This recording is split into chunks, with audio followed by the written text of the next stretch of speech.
wabarakatuh. Alhamdulillahirabbil alamin. Assalatu wassalamu asrofil anbiya'i wal mursalin sayyidina Muhammadin wa ala alihi wa sahbihi rasulillahi ajmain. Pertama-tama dan yang paling utama, marilah kita sama-sama panjatkan puji beserta syukur kita atas kehadiran Allah Subhanahu wa taala yang mana telah memberikan kita kesehatan dan kesempatan sehingga kita dapat berkumpul pada hari ini. Tak lupa pula kita iringkan sholat beserta salam kita kepada Nabi besar kita, Nabi Muhammad Sallallahu Alaihi Wasallam. Allahumma sholli ala Sayyidina Muhammad wa ala alihi Sayyidina Muhammad.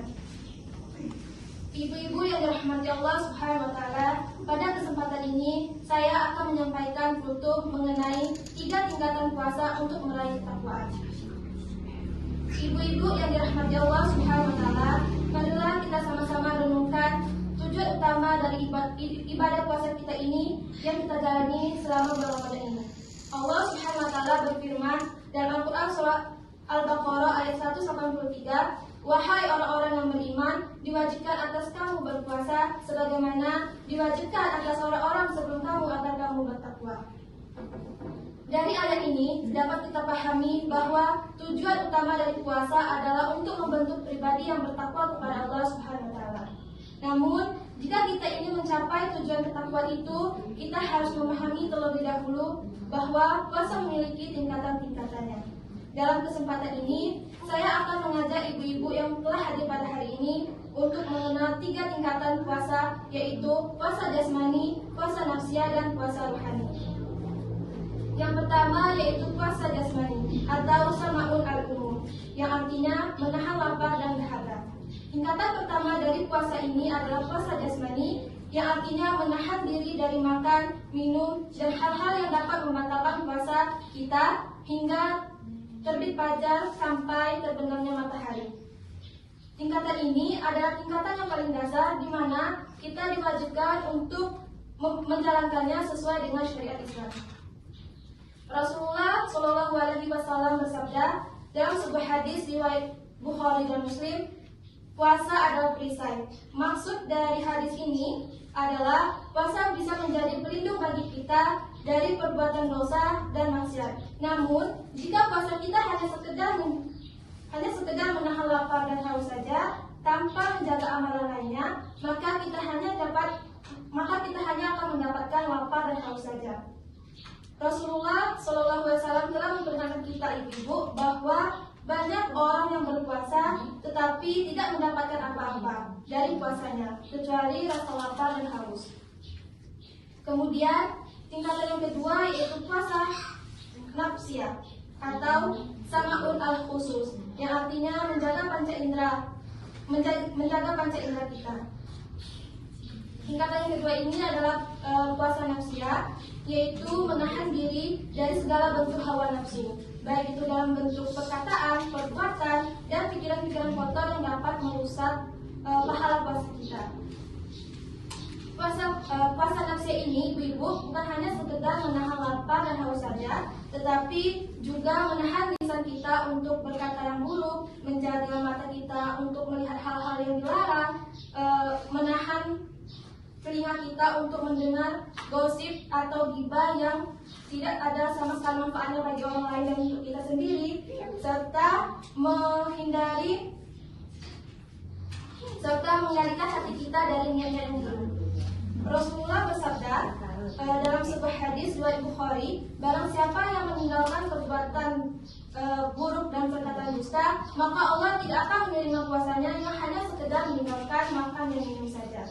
Oleh karena itu, marilah ibu-ibu kita jadikan puasa nafsiyah ini sebagai sarana kita untuk memperbaiki diri dari sifat-sifat yang buruk dan memperbaiki akhlak kita agar puasa yang kita jalani dapat lebih bermakna dan kita juga dapat lebih mendekatkan diri kepada Allah Subhanahu wa taala. Kemudian tingkatan yang ketiga yaitu tingkatan puasa rohani. Tingkatan puasa rohani ini adalah tingkatan yang paling tinggi, di mana puasa rohani ini adalah puasa pilihan orang-orang Allah Subhanahu wa taala.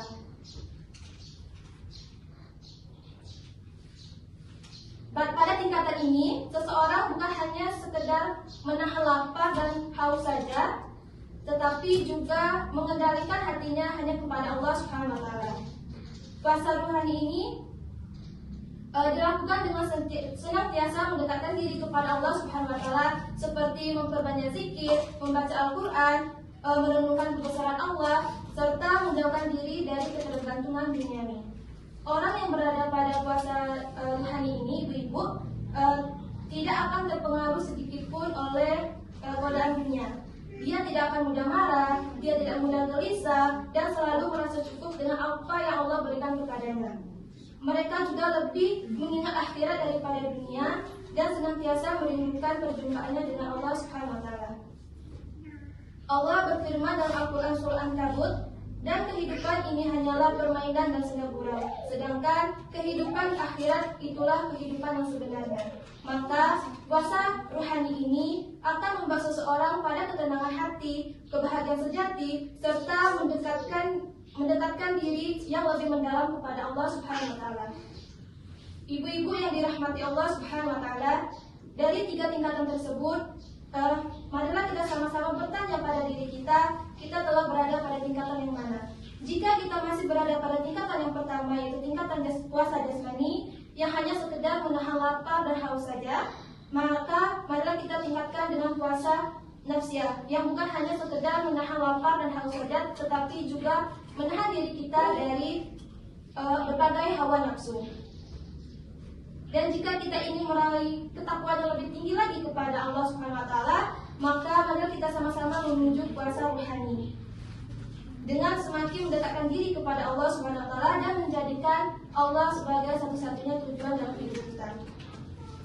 Semoga Allah senantiasa menerima ibadah puasa kita, mengampuni dosa-dosa kita, dan menjadikan kita sebagai salah satu golongan orang-orang yang bertakwa. Amin ya rabbal alamin.